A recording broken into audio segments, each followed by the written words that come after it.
This happened a little over a month ago. I had just moved into my new apartment. It was cheap and a bit run down, but I was excited about the solitude. I thought it would be great for my work as a graphic designer. At first, everything was fine. The silence was peaceful. But after a few nights, I started to hear scratching sounds coming from the ceiling. I figured it was just a raccoon or maybe a squirrel stuck up there. I kept working, trying to ignore the noise, but soon it changed. The scratching turned into rhythmic thumping. My heart raced. It felt wrong, and I couldn't shake the unease. I kept telling myself it didn't matter, but it was hard to focus. As the week passed, the thumping got louder. Sometimes I heard whispers, soft and distant. They seemed to echo through the walls. I stared at my sketches, but the joy of creating faded with each night. I couldn't ignore the shadows flitting outside my windows. One evening, I thought I saw someone standing there.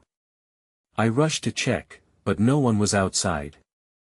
I convinced myself it was my imagination. But at night, I lay in bed listening to the noises. I could almost make out the words in the whispers. It felt like something was trying to tell me something. I started wondering what had happened in this building before I arrived. I felt a little scared but mostly curious. On what I think was the seventh night, everything changed.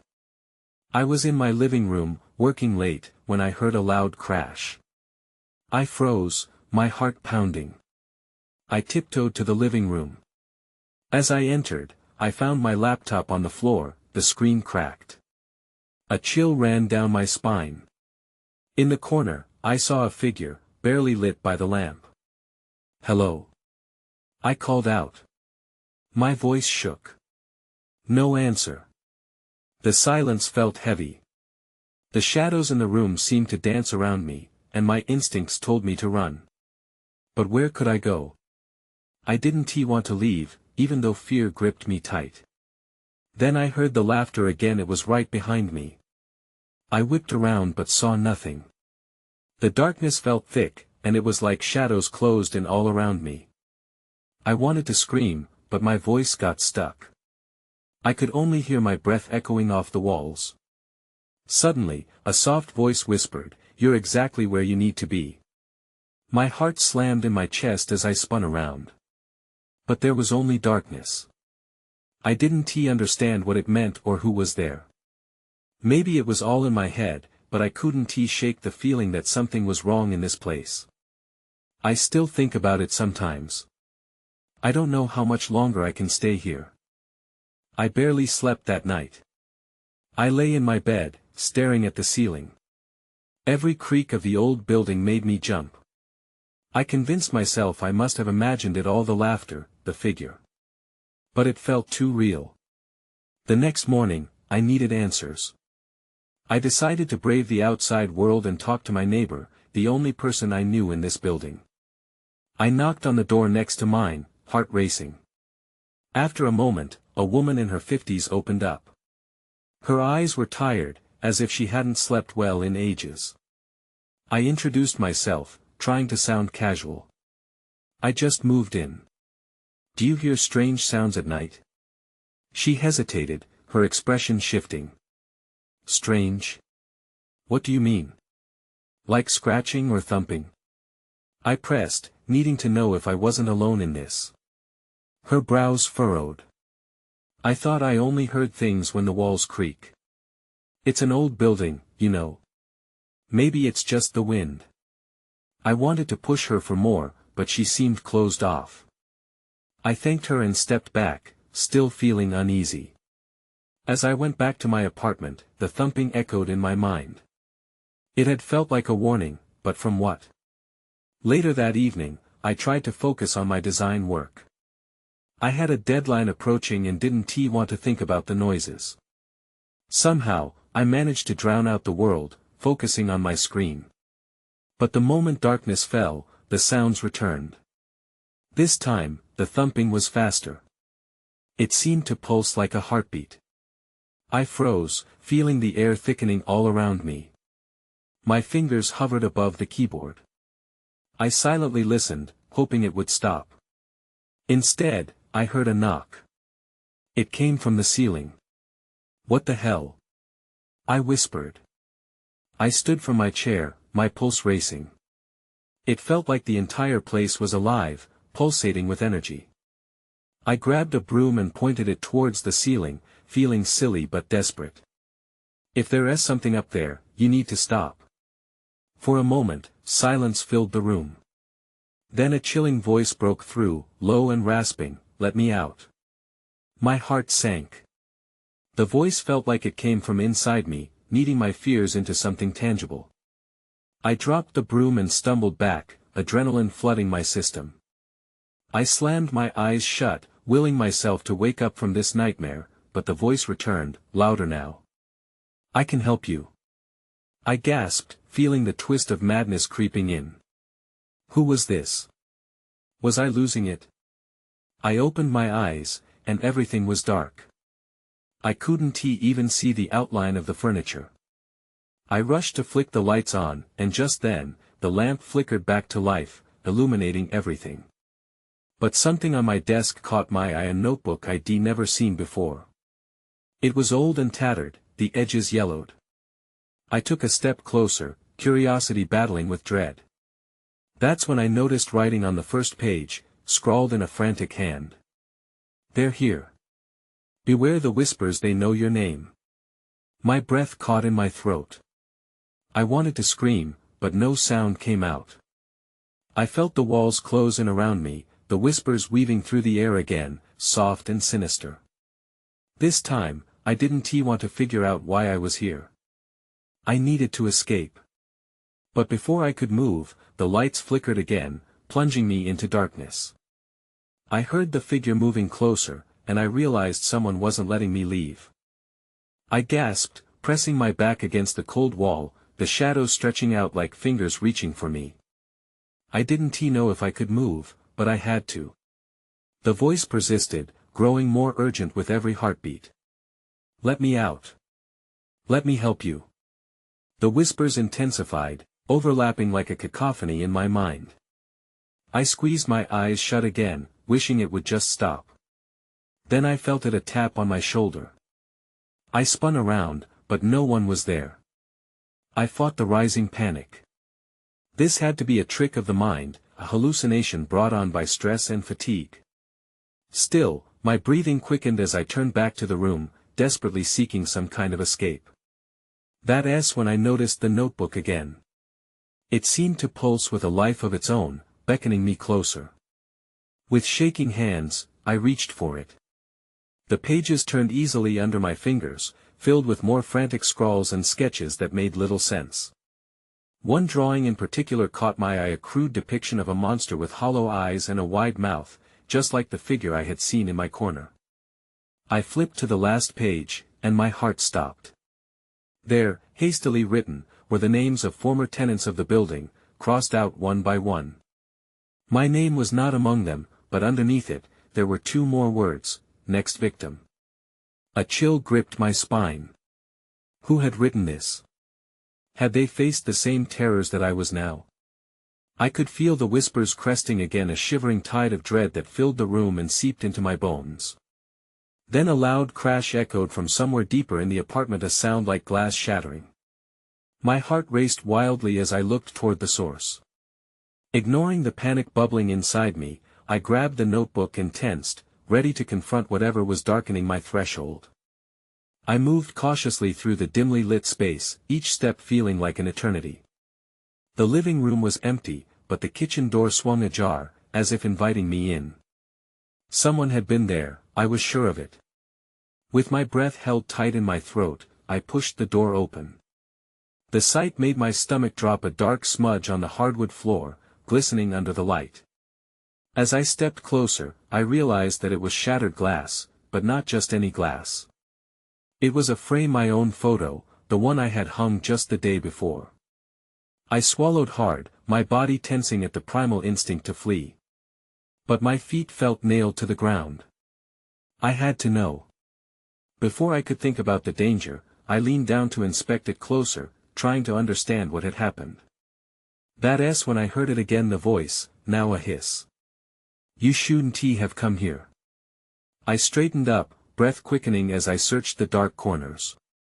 Shadows twisted menacingly, and I could feel a presence lurking just out of sight. My pulse rang in my ears as the realization hit me, I wasn't alone, and the figure was growing impatient. Suddenly, the lights flickered violently, and with an explosive pop, they went out entirely. The darkness was total, enveloping me in a suffocating embrace. I could feel my heart pounding, sounding like a warning drum. Get out, the voice urged again, more insistent now. I turned, desperate for an escape, but the way back seemed to warp and twist before me. I had no idea where I was going, but I couldn't stay. Without thinking, I bolted toward the front door, gripping the handle and pulling with all my strength, but it wouldn't budge. Something was holding it shut. Then I heard it again mere breaths away from me. You're not finished yet. I screamed as the darkness closed in, aware that my flight was only beginning. I stumbled back from the door, panic surging through me. The voice seemed to swirl around me, echoing in the suffocating darkness. My instincts screamed at me to run, but I couldn't tell where to go. Everything was black, and the shadows felt alive. Then a faint glimmer caught my eye, a sliver of light peeking through the kitchen window. It was weak, but it offered a chance. I turned away from the front door and inched toward it. My heart raced, each footstep felt heavy in the thick silence, my breath shallow and quick. As I approached the window, I brushed against a table, knocking over a chair with a crash that shattered the dead air. I froze, waiting for the unseen presence to react. Instead, there was only silence. I leaned closer to the window, squinting through the grime. The alley outside was still. An abandoned trash can leaned crookedly against the wall. There was nothing but the sound of the wind rustling through the leaves. I wanted to call for help, but the words caught in my throat. Then I saw it, a shape moving in the dark, barely noticeable at first. My stomach dropped as I recognized the figure. It was the same monster from the drawing, the one with hollow eyes, lurking just outside the building. My skin prickled as I felt its gaze upon me, cold and unyielding. No. I gasped, stumbling back from the window. I had to get out. I had to escape before it came inside. I turned back toward the kitchen and felt a flicker of hope. My cell phone was on the counter. I raced toward it, praying I hadn't lost it in the chaos. I groped the counter in the darkness, my fingers finally brushing against the phone. I grabbed it and fumbled to turn it on, praying the light would pierce the shadows that felt like they were closing in on me. The screen glowed to life, casting a weak light as I frantically scrolled through my contacts. My thumb hovered over my friend Lily's name, but as I was about to call, I heard a loud thump from the living room. Instinct kicked in. I pocketed the phone and edged toward the sound, my heart in my throat. The whispers had grown louder, more aggressive now. You shouldn't have come here, they hissed, filling my mind in a chorus of terror. As I stepped into the living room, the flickering lights suddenly returned. A strobe of illumination revealed figures, shadows flitting across the walls. I could see movement, darting just out of reach. I squinted, trying to catch the outlines. That's when I noticed something else, a door, slightly ajar, where I knew there had been no door before. It led into what looked like a small storage closet. But why was it there? I hesitated, my body screaming at me to back away. But the voice was unyielding. You must know the truth. I approached cautiously, each breath shaky as I pulled the door open wider. Inside was a clutter of dust-covered boxes, but more alarming was the reflection I saw at the back, a mirror, dark and distorted. The reflection didn't show me. It showed that monster, grinning wide, its hollow eyes locked onto mine. I recoiled, a shriek bubbling up my throat. My vision darkened, and I slammed the door shut, bolting back to the exit. I could feel the weight of the presence behind me, as if it were willing me to turn around. But I couldn't. A burst of determination surged through me as I grasped the doorknob. This time, I wouldn't let anything hold me back. I twisted the handle with all my strength. The door gave way, and I stumbled out into the hall, the cool air hitting my face. But the voice wasn't finished. "You can't leave yet." I took off running down the corridor, the sound of footsteps chasing me. Whatever had been lurking was no longer a myth, it was real, and it was right behind me. I sprinted down the hallway, blind panic making my feet feel like lead. I could hear it now, the heavy thud of footsteps chasing me, echoing off the walls. The closer I got to the exit, the more the whispers intensified, clawing at my mind. "You can't escape," they hissed, weaving through my thoughts like a dark ribbon. I burst through the front door and into the night, the cold air slapping my face. I didn't stop to breathe, I just ran. I flew down the stairs, almost tripping on the last step. The street was empty, moonlight pouring down, but the shadows still stretched like dark fingers, reaching toward me. I turned to look over my shoulder. It was there, standing at the doorway, the outline of that dreadful figure stark against the light. Its hollow eyes seemed to bore right through me, a chilling grin plastered across its face. I gasped and kept running. "Where do you think you're going?" The voice echoed in my head, sharp and taunting. Desperate for safety, I darted toward the alley where I had seen the trash can earlier. It would give me a moment to collect myself, to think. The alley was narrow, hemmed in by high walls on both sides. I pressed my back against the cool brick and slid down to the ground, hoping I could catch my breath. The darkness pressed in. The whispers faded to an uneasy silence, but I could still feel its presence lurking just out of sight. I took a moment, checking my phone. No service. Of course. I couldn't risk going back to that house, but I felt trapped here. I forced myself to stand, peering out to see if the creature had followed me. Then I noticed something glinting in the moonlight. It was a small object half buried in the trash. My heart raced as I leaned closer. It was the toy, a small figure that looked just like the monster. I picked it up, my fingers trembling. It felt wrong to touch, almost cursed. Suddenly, I heard a sound behind me. A soft shuffling, like someone stepping lightly across the ground.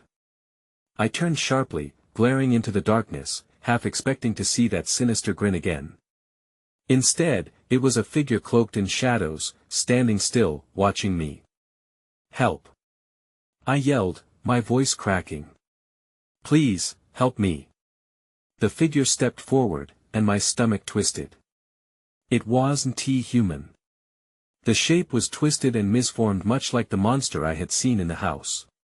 "You shouldn't have come to our territory," it rasped, its voice a low hiss that sent chills down my spine.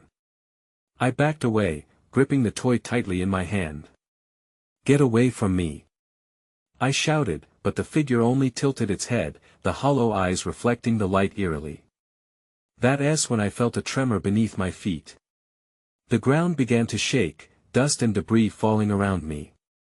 I stumbled, losing my balance. The figure lunged. I had only one thought: run. I darted past it, thundering down the alley with everything I had. I didn't look back, not daring to face either the monster or the strange figure. There had to be a way out. I had to find the street, to lose this nightmare. Then everything went dark. Without warning, the lights in the alley flickered out, swallowed by an all-consuming blackness. I froze, dread curling in my stomach. I was no longer safe. Suddenly, I felt a chill against my back, a whisper curling around my ear, and I realized I wasn't alone. "You can't escape us," the voice trailed off, hauntingly close, and I knew I had to move before it was too late. I stumbled forward, my heart racing. Blindly, I flung myself into the thick darkness, the sound of my footsteps muted against the wet ground. Panic surged in me, I could feel it closing in. Was it behind me? I had to know.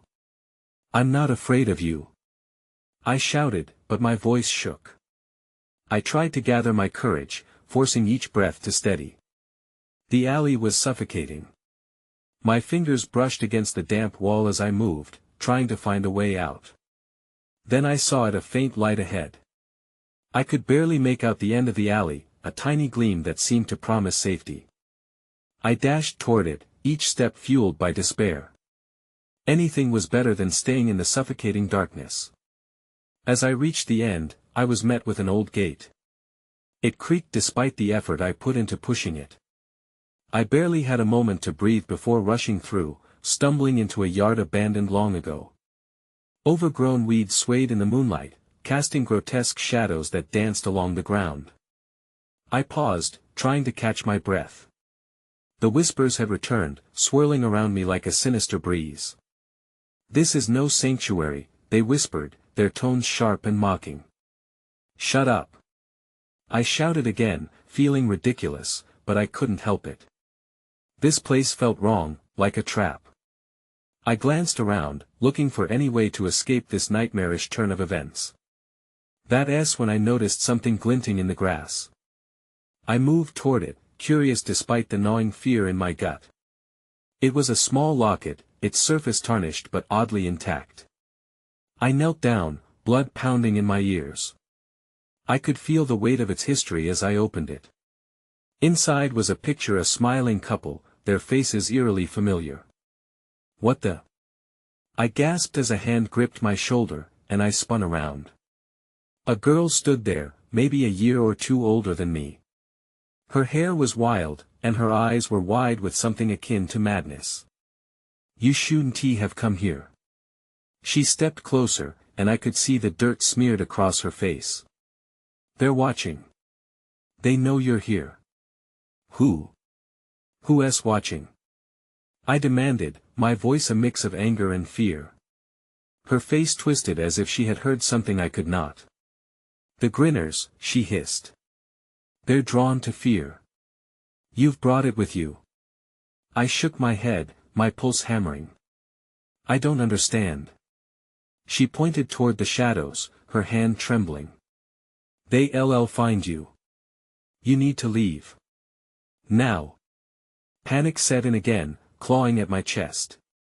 I turned to flee, but then the ground beneath me shuddered. A roar echoed through the night, deep and resonant.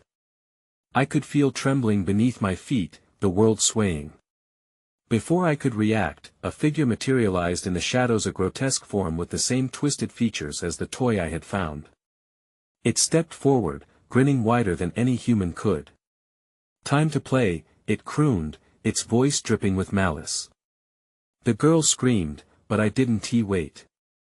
I turned to sprint, drowning in fear's grip, not knowing what lay ahead. My mind raced. I had to escape, I had to survive. Then, as I fled, I realized something terrible. I wasn't just running from the shadows. I was running towards something else, something unknown that loomed just around the corner. I raced down the overgrown path, my heart slamming against my ribcage. The moonlight barely pierced through the tangled branches overhead, casting eerie patterns on the ground. I could still hear the girl's warning echoing in my mind, "They're drawn to fear." The thought alone made my legs move faster. The shadows felt alive, shifting quietly behind me. I glanced back, but saw nothing. Still, a chill crept down my spine. I pushed forward, desperate for a way out. The overgrown bushes scratched at my arms, and I swatted them away, the thorns digging into my skin. Finally, I stumbled onto an old dirt road. Relief washed over me, if only for a moment. I could see a building up ahead, its dark silhouette looming against the night sky. It looked decrepit, but it was better than staying in the wild. I made for it, hoping it would be a place to hide. As I approached, the door hung slightly ajar. I hesitated, fear coiling tight in my gut. What if this is worse? I whispered to myself, remembering the girl's frantic eyes. But I didn't have time to deliberate. I pushed the door open and stepped inside. The interior was musty and cold, cobwebs clinging to the corners. Moonlight leaked through the broken windows, illuminating the dust particles swirling in the air. It felt abandoned, but something told me I wasn't alone. I couldn't shake the feeling that I was being watched, suffocated by silence. I recalled the locket, the couple's grin haunting me, and the girl's terrified voice warning me of the grinners. I had to focus. I needed to find a way to defend myself. I scanned the room until I spotted an old chair. I grabbed it, holding it like a shield, and ventured deeper into the building. Each creak of the floorboard sounded like a cannon blast in the heavy silence. I moved slowly, every nerve in my body on high alert. That's when I saw a flicker of movement at the end of the hallway. My breath caught in my throat. It looked like a shadow, but it was too humanoid, too twisted. I backed up, regretting my decision the moment I did. Stay calm, I told myself. You can handle this. I took a step back, the chair ready as a weapon. Then I heard laughter low and grating, echoing through the hallway. I could barely see, but I felt the darkness swirl closer. They're coming, I muttered under my breath. I have to get out. But just then, the shadows pressed in around me, shifting like smoke. I spun around, realizing there was no escape. My feet felt glued to the floor as shapes emerged from the blackness, their grins glowing faintly like ghastly beacons. Playtime's not over yet, a voice whispered, as chilling as ice. I darted toward a window, heart racing. But before I could reach it, the figures closed in, blocking my path. I could see their faces now, twisted and disfigured, their eyes shining with malevolence. I raised the chair defensively, but what could I do against this nightmare? Let me go. I screamed, my voice cracking. But the only response was their laughter, growing louder, echoing inside my mind, drowning out any rational thought. I was trapped with nowhere to turn. That's when I heard a new sound, a door creaking open behind me. It was faint but enough to make me pause. I turned, hoping for salvation or escape. But instead, the sight before me sent terror coursing through my veins.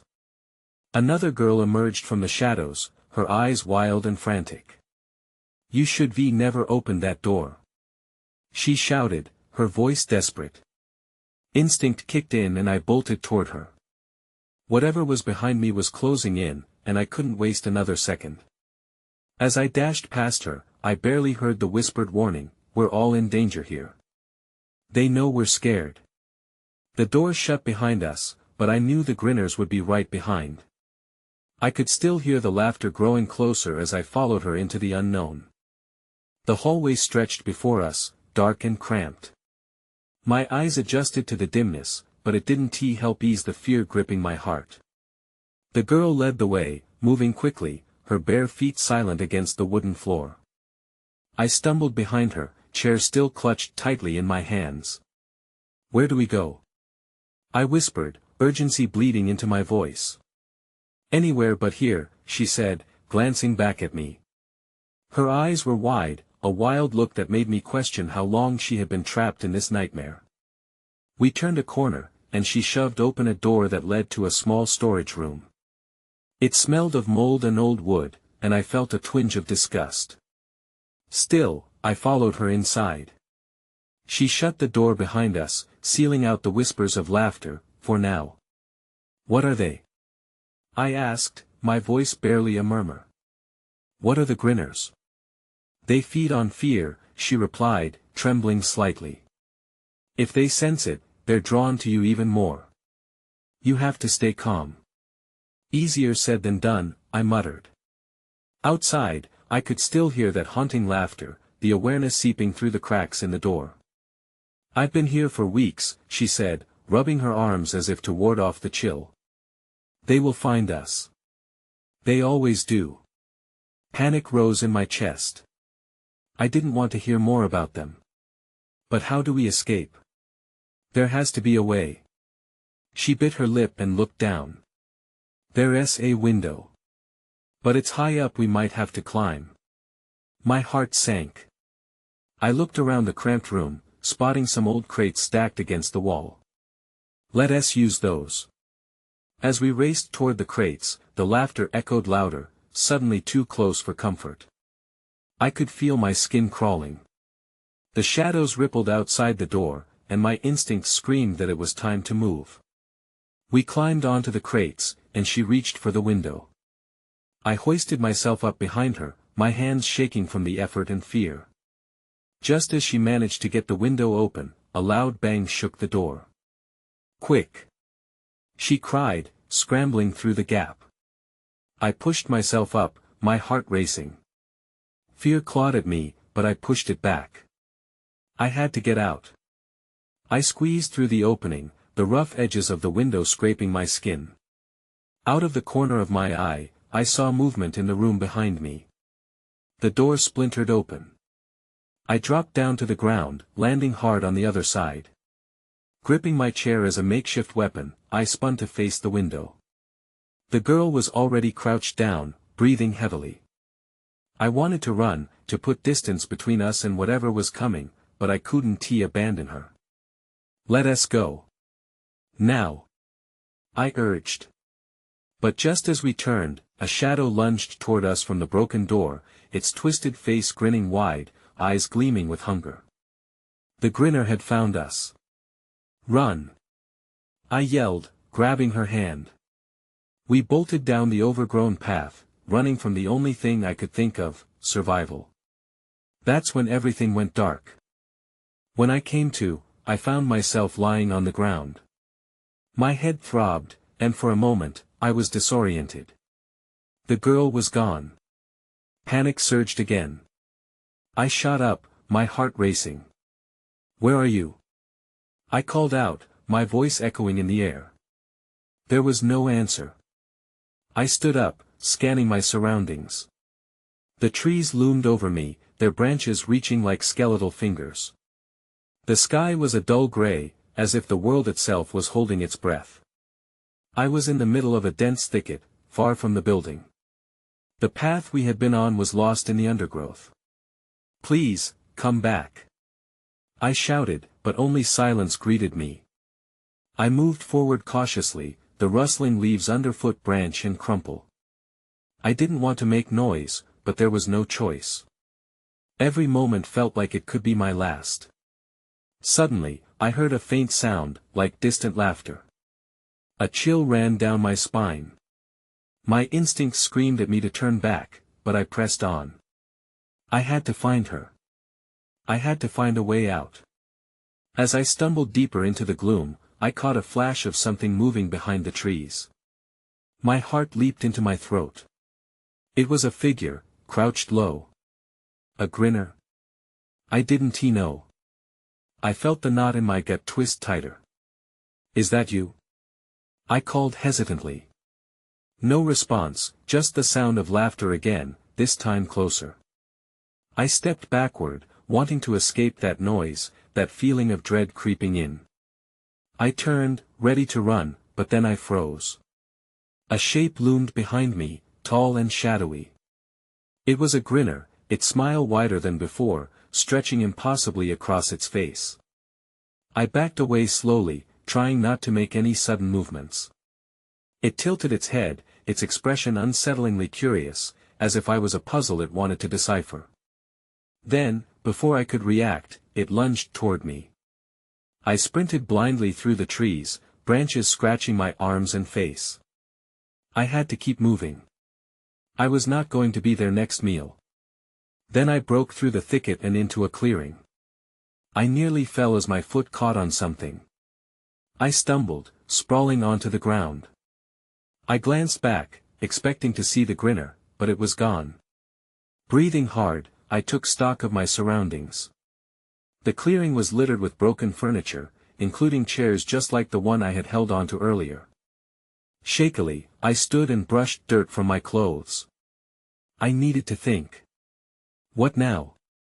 I muttered to myself, heart still racing. My eyes darted around the clearing, searching for any sign of the girl, or a way to escape. That was when I spotted a familiar light flickering in the distance. It was the faint glow of lanterns. Hope surged within me. Maybe there were other people. Maybe I could find help. I hesitated for just a moment at the edge of the clearing. My instinct screamed to turn back, to run. But then I thought of the girl. She was counting on me. With renewed determination, I started toward the light. That's when I felt that a hand gripped my shoulder from behind. I spun around, ready to fight, but it was only a figment of my imagination. Stay calm, I told myself, forcing my feet to move forward. I could hear the laughter again, echoing in the distance, but this time, I was too focused on the light ahead. I took a step, then another, pushing myself toward the unknown. But then the laughter grew louder, and it didn't sound far off anymore. I quickened my pace, heart racing as I drew closer to the lanterns. The shadows around me twisted violently, and I felt the very air become charged with anticipation. But I was determined to reach that warmth of light, that sign of life, before the dark could consume me again. Just as I reached the edge of the clearing, I spotted a small cottage nestled among the trees, its lanterns glowing softly through the windows. It felt inviting, a beacon of hope amidst the chaos. But I was painfully aware of the darkness closing in behind me. The laughter echoed around, a maddening chorus that teased at my thoughts. My hand trembled as I knocked on the door, my breath shallow and quick. "Hello?" I called out, my voice shaky but desperate. No response. I took a step back, ready to turn and escape into the woods once more, when the door creaked open. An older woman stood there, her face worn with lines that told stories I couldn't fathom. She studied me with weary eyes, a glimmer of recognition flickering in her gaze. "You need to come in," she said, her voice steady against the whispers of the night. I didn't hesitate. I stumbled into the cabin, letting the door shut behind me. Inside, a fire crackled in the hearth, the warmth wrapping around me like a familiar embrace. It felt safe, safer than I had felt for what seemed like an eternity. But even here, there was an uneasy tension in the air. "Your friend," the woman began, her voice trailing off. "She ventured into the dark, didn't she?" I nodded, my throat constricting at the thought. I need to find her."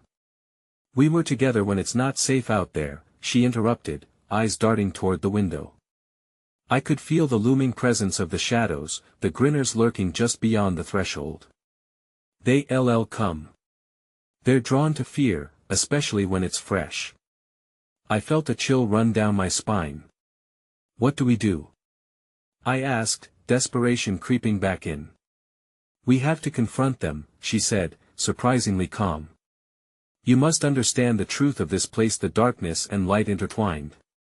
Her words felt heavy, laden with meaning I couldn't grasp. I thought of the laughter, the shadows, the figures I had seen and the girl I had lost. It all felt like a dream I was trapped within. "Stay strong in your mind," she continued, placing a hand on my shoulder. "Recognize that the fear they wield is a weapon. Do not let them take your hope." Before I could ask for more guidance, a loud thump echoed outside, and the shadows coalesced at the window. The woman stepped back, protective yet resolute. "Hold on to the truth of who you are. Whatever happens next, you must make a choice." The light flickered violently. The laughter crescendoed, a chaotic symphony that clawed at my resolve. I heard the whispers, more insistent now, "Join us." Then, all at once, the room darkened. I felt the lady's grip release, swallowed by the creeping shadows encasing the cabin. "Make your choice," she yelled, her figure blending into the dark. I panicked, heart racing as the darkness threatened to pull me under. I remembered everything that had happened, every eerie moment, the girl's pleas, my own fear. I had to choose, to confront it all or give in. With strength I didn't know I possessed, I stepped forward, the shadows swirling around me. "I refuse to be your victim," I shouted, my voice ringing out against the cacophony. And just like that, the laughter faded, and the warmth of the fire began to push back against the darkness. But beyond the walls of the cottage, the shapes were still there, shifting and watching, their hollow eyes glimmering. It wasn't over. Not yet. A part of me wanted to run, to escape back into the night, but I couldn't let fear dictate my fate any longer. I needed answers, and perhaps, I needed to uncover what lay in the depths of that darkness, even if I was afraid. As I stood there, facing the shadows, I knew I had a choice to make. But whether I could stand my ground or be pulled back into their embrace remained to be seen. In the tumultuous silence that followed, as echoes of laughter faded into the distance, I could only hope fate wouldn't turn its back on me again. I moved closer to the door, steeling myself for what came next. I had survived this far, I defined my way out, with or without the answers. But deep down, I held on to a question that lingered like smoke: how much darkness could one soul carry before losing itself entirely?